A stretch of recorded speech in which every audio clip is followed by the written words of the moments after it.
3โอ้เด้งเป็นซื้อเนาะไปจะได้รถนิ่มบ่รถเนี่ยนิ่มแห้งเนาะถึงแบบจะรถแบบนี้นี่ถ้าหูว่าน้องจันมักบ่กะมักอยู่เนาะแต่มักบ่แห้งปานใดมันเป็นจะได้เพราะว่ามันอันนั้นข้างหน้ามันแบบน้องจันขอถ่ายเด้อรถคันนี้ป๊าดสุดใจเด้อเป็นบ่ตอนนี้เฮาสิขี่ไปไต่ไปอยู่นะ ไปใช้ก็ได้ขอแต่ว่าน้องจันเคยไปแล้วเนาะทางนั้นน้องจันสิลองไปทางนี้โอเนาะเคอย่าให้เสียงชีวิตเด้อน้องจันบ่เสี่ยง 100% โอ้ยคุณอีพออีแบเอ้ยปกปักรักษาดูเด้อ ตอนนี้น้องจันก็สิไปกันเลยเนาะบ่ฮู้ว่าสิไปไสไปแล้วลืมทางมาเนาะเอาน้องจันขี่ถึงทางอยู่บ่ก็ถือคันแรกขี่ครัวเนาะถือกี่เป็นบ่น้องจันถือคันเพราะแม่พี่น้องเขาเจ้าขี่รถบ่ถึงทาง โอ้เขาขี่รถบ่ถึงทางแม่เนาะน้องจันนี่ขี่ถือ โอ้ แน่นอน จะได้จะมาขี่บ่ถึงทางน้องจันเอารถเขาขึ้นมาฝั่งนี่ แล้วเขาคือมาฝากข้าวน้องจัน พ่อแม่พี่น้องรถเขาขึ้นมาฝั่งนี่ เขาคือมาผีเข้า น้องจันสิเขาปลาบ่นี่พ่อแม่พี่น้อง เขาคือมาผีเข้าน้องจัน พ่อแม่พี่น้องหรือว่าน้องจันสิต้องไปทางนั้นอุ้ย เอาได้เขาผีเข้า เอาจะได้น้องจันน้องจันมาข้างนี่เนาะ คือว่าเขาผี เอาใครจะได้เหรอ จะได้ น้องจันนี่ต้องจอดก่อนเนาะ มันจะได้ก็จอดโอ้ย น้องจันจอดอยู่นี่แหละ มันจะได้เขาไปใช่ น้องจันมาจอดรถ เอาเขาคือเซลไปเซลมานะแปลกแท้กับสวัสดีพ่อแม่พี่น้องเบอร์สุขสุขน้องวันนี้ว่าพบกับน้องจันดาคือเก่า วันนี้น้องจันสิไปใส่ วันนี้น้องจันกับสิพาพ่อแม่พี่น้องขี่รถในประเทศไทยเนาะครั้งแรกในชีวิตที่สิได้ขับรถในประเทศไทยบ่ฮู้ว่าเขาเจ้าขับรถแบบคือจิลาบ่น้องจันก็บ่ฮู้ด้วยตอนนี้น้องจันก็สิพาเดียไปเสี่ยงชีวิตเนาะรถซื้อว่าจะได้นี่จักบ่บ่เคยเห็นบ่หูจักซื้อรถเนาะแบบสกูปปี้ดูเนาะตอนนี้สิให้น้องจันครับออกมาก่อนเนาะว่าสิครับถือทางหรือบ่เนาะพ่อพี่น้องเป็นจะได้คือพาเขาป่าน้องจันผีรถเขาน้องจันได้เขามาฝากนี่เนาะตายแบบนี้ก็มีบ่เดี๋ยว แม่นโอ้ยพาครั้งแรกในชีวิตขี่รถจะได้เขาจะขี่รถบ่ถือทางแม่นเนาะน้องจันแปลกเป็นยังเขาต้องขี่รถบ่ถูกทาง เขาขี่ฝั่งได้เขาขี่ฝากซ้ายเนาะน้องจันนี่ขี่ฝากขวาเฮานี่ถือกัน เกือบ บ่ ตั้มกันมึงนึงค่ะเกือบตั้มไป สอง บ่ คนผมก็ขี่ถ้าเจ้าขี่รถบนทาง โอ้ยน้องจันวิวธรรมศาสตร์แดมงามแพง อยู่ประเทศไทยเป็นจะได้ความรู้สึก เย็นดี ถือทางอยู่บ่เดี๋ยว ถึก100%น้องจันมั่นใจ ถือแน่นอน แม่น้องจันเขียนขับรถมาพูดได้ค่ะ เรียนครับมาเรียบร้อยแล้ว เรียบร้อยแล้ว เรียนมาแต่ใส่ เขียนมาแต่เขียนเนาะขับรถเขาต้องขับฝากครัว โอ้ขั้นฝากสายนี่ตั้ง แก ร สิ ถ หอแม่ฟังเพลงยังวะเพลงยัง แซวเลยอายุโรงเรียนบอกอาโทษนะน้องพ่อไปเก่งแล้ว ยัง ห่วง เดินทางไปทางฝากครัวประมาณนี้เด้อเนาะ ไรทราบได้ก่อน บ่น้องจันได้ร้ายวันนี้น้องจันสิมาหาเพลงใหม่เพราะว่าพี่น้องฟังก่อน ก็เบา เกี่ยวกับขี่รถฝากครัวเนาะเพลงเกี่ยวกับขี่รถฝากครัวนี่แหละเพื่อนเนาะ เพ่เกี่ยวที่เรา บอกคูด ไอ้เราพูดง่ายแหละ ถ้าภาษาตีแห้งเนาะตอนนี้น้องจันกับขี่รถฝากครัวแบบคืออยู่บ้านเฮาแหละแต่ว่าน้องจันไปใกล้เนาะเห็นเขาเจ้าขี่รถบ่ถึงทางอู้ยบ่ร่อยบอกน้องจันเด้อว่าเขาจับขี่รถถึงทางบ่ได้บ่ถือ เขาเจ้าบ่ถือเป็นว่าพ่อพี่น้องเขาทางน้องจันได้เพราะเขาเจ้าขี่รถบ่ถือ นี่เนาะขนาดโอ้ยเดี๋ยวมาทานนะพี่ป่วยน้องจันขนาดปูคอนเกตเข้าไปนะยังไปพวกเดียว เนาะข เป็น นาด ทาง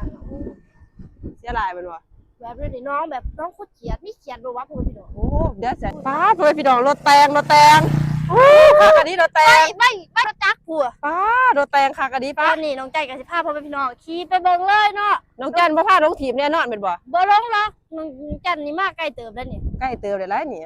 คนนี้ซ่าน่ะมีน้ำตลอด24ชั่วโมงพุ่นน่ะ โอ้คักอันนี้เนาะ ยามแดงน้ำบ่บกค่ะท่านซ่าใหญ่น้องจันสิบ่ว่าหยังเนาะอันนี้ซ่าน้อย เนาะอยู่นี่บรรยา นี่ กาศ เขา ดี เอิ้น เนี่ย ต้นยังวะดอกไม้พุ่นน่ะ ป้า จันบ่ฮู้เนาะว่าเป็นต้นหยัง บรรยากาศดีแท้ นี่พ่อพี่น้องป้าแปลกอันนี้เนาะยานะน้องจัน แม่นซ้ำสิเดียงคุ้ยพ่อพี่น้องเอ้ยคันถือไผตัวหลายหั่นก็บ่ยากมีอาหารคุ้ยนี่ยังอยู่เด้อยังหลายอยู่เนาะแต่สิงูหลายให้ข้าเจ้าตัวหั่นเนาะ เจ้าชายน้องจันเองว่าจ้ะ เหมือนกันเลยก็เคยถือข้าตัวแล้วคันพ่อพี่น้องเนาะถือผู้สาวหรือว่าผู้บ่าวตัวนี่นี่เนาะหยาเด้อ บ่ต้องยังงามดีเนาะน้องจันไปถึงทางอยู่บ่ ถือแล้วเนาะ พาน้องทีมนี่โอ้ยตายแล้วให้มาไกลบัดนี้ พ่อหนูจันพาคือเดียมากไกลแห้งแล้วนี่พ่อพี่น้อง ไปโลโลเด็ดๆแล้วน้องจัน นี่เด้อู้เขาเจ้าปลูกต้นมะม่วง อู้เฮ็ดคักแท้ โอ้ขนาดบ้านปลูกต้นมะม่วงยังแปลนแห้งเลยเนาะ ว้าอยู่แถวนี้ตังอันนี้หลายดีเนาะ แม่น ป่าหญ้าหลายดีพุ่น โอ้มีแต่ธรรมศาสตร์ปลาเลี้ยง แม่น วัวเลี้ยงควายเลี้ยงหมาเลี้ยงแบะเนาะพ่อแม่พี่น้อง อ่า น้องจันบ่ฮู้ว่า สุดยอด แบะกินหญ้าหรือบ่เนาะน้องจันบ่เคยเลี้ยงแบะ แบะกูกินหญ้าได้ ตอน กิ นี้ น น้องจันก็สิขึ้นไป ตา ฝาย ก จะได้จะแบบ น้องจันขอขี่พิษทางบาทหนึงเนาะเพราะว่าทางฝากนี่กับบ่มีหญ้าปานใดน้องจันสิขอขี่พิษทางข้าวหนึงเด้อนี่น้องจันก็สิไปทางถือแล้ว ไปเด้อนี่จะน่าหาได้พาลงถีบได้เนี่ย วะเฮาขี่มาทางได้วะ จะได้จะได้ลง ไป ถี ย่า บเนี่ย ไปเลย โอ้ยน้องจัน ไป นี่ ใส่ เฮ็ดโด มี โด ต้น เลย ดิ ดิ งลบ ไปใช้ก็มีแต่ปลาป่านนี้เจ็บแล้ว นะดอกอันนั้นเด้แต่ว่าเข้าไปแบบเขาเก็บไปแล้วเข้าไปจีบแฟน โอ้เก็บไปจีแฟด แม่น อู้ต้นมะกะทินหลายแท้ อู้ มีแต่มะกะทินหน่อยบาท บักกระทินหน่อยบาทเท่าคุณพี่น้อง อยู่ไทย ก็ ข้าง ห ใน ลายแท้ข้าเจ้าบ่ ได้ หมูกินบ่มึงจันสิเก็บเมื่อ เก็บมือให้จ้ะ กินก็ตำคุง ใส่บุคุงเขาบ่มี นั่นแหละ อันเดีย ไปซื้อ ขี่ไปฝ่ามือเขาถารถ อู้ต้นบักกระทินหลายแท้ อ้ายแถวนี้ บาทพ่อแม่พี่น้องเอิ้นต้นยังเนาะบาทน้องจันเอิ้นต้นกระทิน น้องจันเขาสิเอารถไปส่งกับ กอ เขา ไผ่ ไร ก็ไผ่ อู้นี่ได้กอไผ่มีกอไผ่อีกขี่ไปที่ฝ่ามือเขาจะเอารถไปส่งกับ ห้าม เขา ทิ้งขยะ มีสักล่าง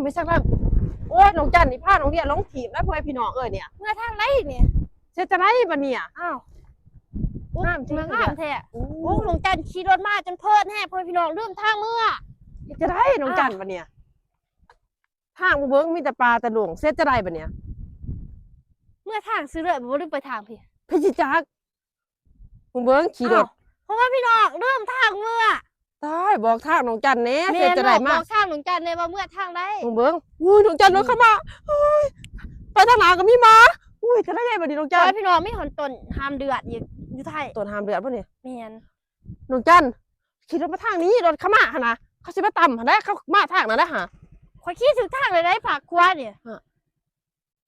ขี่จะเสียเขาไปไหนแน่ทีรถข้างหะนะโอ้ยไปตาหยาดอันนี้ไว้น้องจันเนี่ยเจ้าแนวได้แล้วโอ้ยเฮ็ดไปโดโลเด็ดๆอ่ะ เขาบ่ต่ำเขาหลงตีพ่อแม่พี่น้อง ได้น้องจันพาน้องเดียมา เขามาถือเดี๋ยวน้องพ่อแม่พี่น้องฝากครัวนี่พวกน้องจันบ่ยอดข้าต่ำกระยาเพราะว่าน้องจันขี้ถือเดี๋ยวน้องจันสิ ก็จะได้จะมาพาลงถีบเนี่ย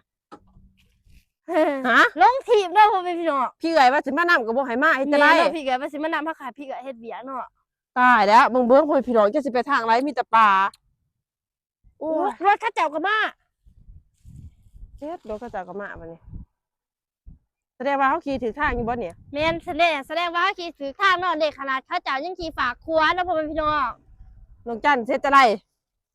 น้องถีบน้องจันสิถามข้าเจ้าเนาะ จะได้สิถามเขาเจ้าเขาเจ้าอยู่ในโดด น้องจันบ่กล้าถามซ้ เขาสิจักบ่ว่าจะอยู่ไส ำบ่ โอ้รถแกดิน อู้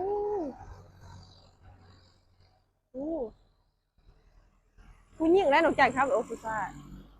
โดดแตง คนดินคนปูนไปไหลพร้อมกันเด้อพ่อแม่พี่น้องตอนนี้น้องจันก็อุกใจแฮงเนาะลืมทางเมื่อ ถาม FC นี่ไปทางไร บอกทางน้องจันเมื่อเด้อน้องจันสิบ่ได้เมื่อหาอายก็เอื่อยแล้วเนาะ อู้ตายแล้วน้องจันที่ไม่เห็นจะสิเด้พ่อพี่น้องมึงเบิ่งคนเดียวไปไสมีแต่คูปลาคูดง บ่มีซอยเขาไปบอนเฮาอยู่สำเนาะ เฮ็ดจังไดบัดนี้น้องจันมึงบ้านคนก็อยู่พูนเฮามาทางใดบะ บ่ฮู้หรือว่าเฮามาทางฝุ่นบ่ บ่จักแต่ว่าเฮาต้องเฮามาถ้าว่าค้ากลับนี่เฮาต้องโอ้ยน้องจันน่ะ อู้ว่าสิมาถ่ายคลิปให้พ่อแม่พี่น้องขี่รถลอกเบิ่งมือแรกก็พาเดียลงถีบเนาะ เกือบเข้าต่ำอีก แม่นแต่ก็เกือบเขาเจ้าต่ำอีกเนาะ จะคิดว่าบ่ถึงทางเขาบ่า ถึงแล้วขี่ฝากครัว บ่ถึก ถึก ตายน้องจันนี่โอ้ยบ่หลายเด้อพ่อพี่น้องเอ้ยแนวเนี่ยมึงเบิ่งมีแต่คูปลานี่ไปทางหน้าก็มีม้าหยานม้าอีกคือมาแต่กินหมูกระทะบ้านนี่หั่น ม้าแลนใส่ ม้า เนาะ สิครบสนั่นหวันไหวอะ อู้เมื่อทางไรเด้บัดนี้เนาะ โอ้ยรถมาก น้องจันรู้สึกว่าขี่ไปไซน์นี่จะมีป้ายอันหนึงบอกตลอดคือห้ามทิ้งขยะ แม่นคนไทย ตอน หัก นี้ ษา ถ้า คน สิลองพาเดียวไปทางหันเนาะ อวยมาเบิ่งโอ้ยน้องจันนี่เฮ็ดโดดๆเด้ๆเด้อผู้เป็นพี่น้องเห็นบ่จอดรถมาเว้ากันดีๆก่อนเบิ่งม่วนรถก่อนจอดอย่าสุเขาแคบปลาแล้วที่ทางกลางนะ บ่อยากเดินเข้ามา ตอนนี้ก็สิหาทางเมื่อก่อนเด้อพ่อแม่พี่น้อง แม่นเนาะตอน ถ้า นี้ บ่ น้อง ฮู้จังไรก็จังสิให้สิโทรถามเอื้อยก่อนว่าอยู่จุดไรอยู่หม้องนี้สิแชร์โลเคชันให้บ่ แม่นเนาะพ่อแม่พี่น้องตอน สิ นี้ มาอีกบ่บัดหน้าหะ บ่ เป็นจะได้ บ่หลับ อืม เออด่ากันว่าใหม่เนาะก็น้องจันจึกจักท่า พาลูกทีมปานนั้นหาวอย่าขี่รถเข้ามาเป็นจะได้บัด ร เนี้ ถเข้าเจ้าก็สิเอาไปส่งของกินอีกเนาะน้องจันก็เอาฝากกันลืมท่า ตายแล้วเขาสิหายหัวแล้วล่ะ FC ตอน ซะ นี้น้องจันก็สิได้ลาพ่อพี่น้องไปเพียงซ้ำนี้เนาะก็ฝากคนพี่น้องกดไลค์กดแชร์และกดติดตาม หรือว่ากดกระดิ่งแจ้งเตือนให้ทางช่องน้องเดียสาวดายเด้อเพื่อให้น้องๆมีกำลังใจทำคลิปต่อไปเนาะสบายดีบ๊ายบาย